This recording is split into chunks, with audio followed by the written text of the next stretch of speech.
सहवास सुटला म्हणून सोबत सुटत नाही, नुसता निरोप दिल्याने नाते तुटत नाही, नुसता निरोप दिल्याने नाते तुटत नाही. आदरणीय प्रमुख, पाहुणे, मुख्याध्यापिका, वंदनीय गुरुजन वर्ग आणि माझ्या मित्रमैत्रिणींनो, सर्वांना माझा नमस्कार.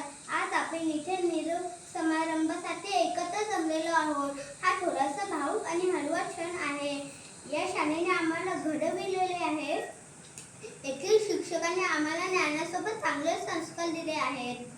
शाळेत मित्रांसोबत घालवलेले क्षण आम्ही कधीच विसरणार नाही. या शाळेने आम्हाला नेहमी प्रोत्साहन दिले आहे. येथील शिक्षकांनी आम्हाला वेळोवेळी योग्य मार्गदर्शन केले आहे. तुमचे सर्वांचे आशीर्वाद आमच्या